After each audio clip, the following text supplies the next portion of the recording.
Today we are in the second part of our Crucial Keys series. Today we are covering Terence Crawford's inside game. We're working with the most recent examples.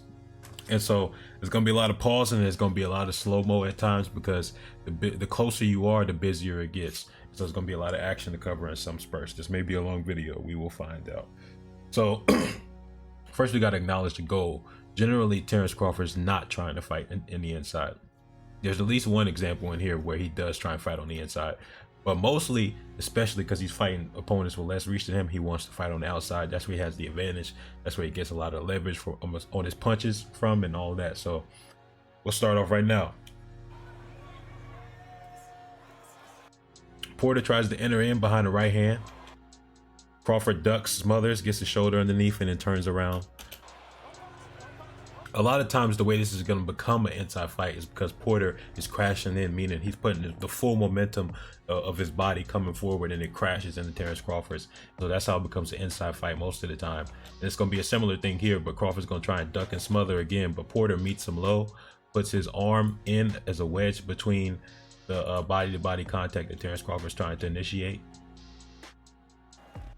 And then Terence Crawford's going to try and get control of the neck, and he's going to try and get control of that arm, but Porter's landing in the meantime because he has a free arm, and then the ref breaks it up.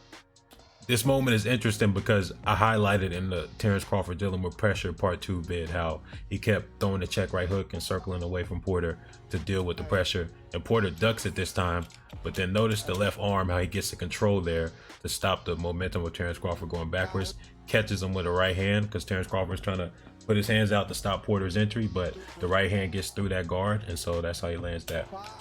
Here Porter's going to crash in again. The momentum of the overhand brings him forward, body to body contact. Crawford's working to the body some. Porter lands a good right hand, then he lands a good left hand because Crawford tries to pull back without defending his exit, and so he gets caught trying to pull back. And so here I'm going to give a few examples of how Terence Crawford often avoided the inside fight. So punch and pivot, punch and turn, punch and turn. Because when you're on that same center line, he's going to be there to crash into you. See Porter being patient. And then he's also able to get out of the way by framing and pivoting. So framing and turning. It's the Southpaw stance of Crawford. Right there, put his hand around the shoulder, turned around.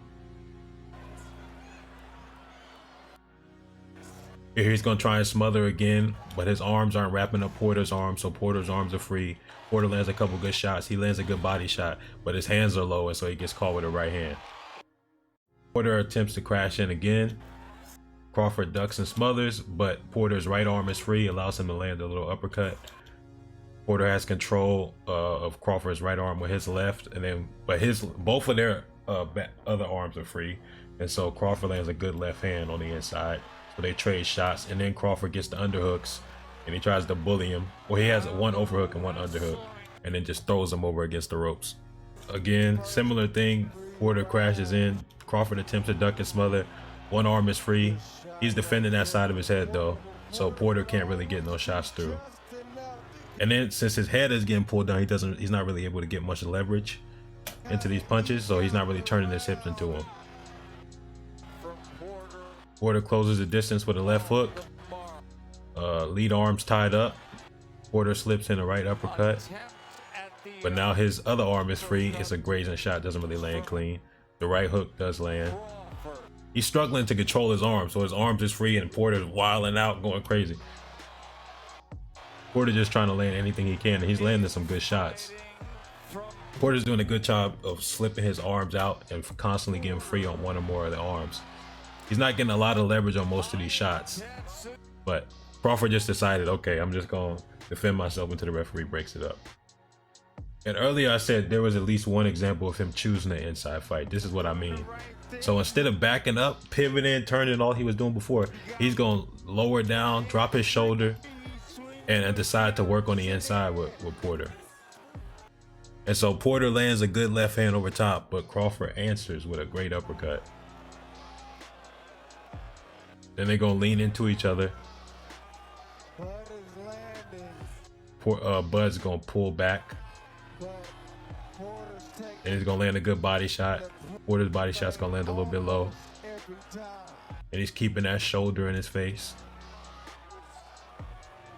Lands another good uppercut. He pushes up with the shoulder to make room. Gets control of that arm. And that's when the referee breaks it up immediately after. A lot of Crawford's inside game is based upon the principle of him wanting to control and neutralize his opponent so that they can't work on the inside. Usually, generally, most of the time, he's not trying to work on the inside. There are some exceptions to that rule. Just like there's some exceptions to the rule when I said Errol Spence usually wants to get on the inside. Sometimes Errol Spence wants to stay on the outside, but generally they're at their best. Crawford's at his best on the outside. Spence is at his best on the inside. And so that's why I made the respective videos to show how they're going to have to deal with their opponent's greatest strengths. And so I think next we're going to do Southpaws. And that'll probably be the end, and then we'll drop the full thing. I think so. Immortality Serum out. How can I die if I'm immortal? Monster in my eyes, I'm immoral. I ain't got no time to be cordial. Ripping up shit, I'm making big decisions. I'm feeling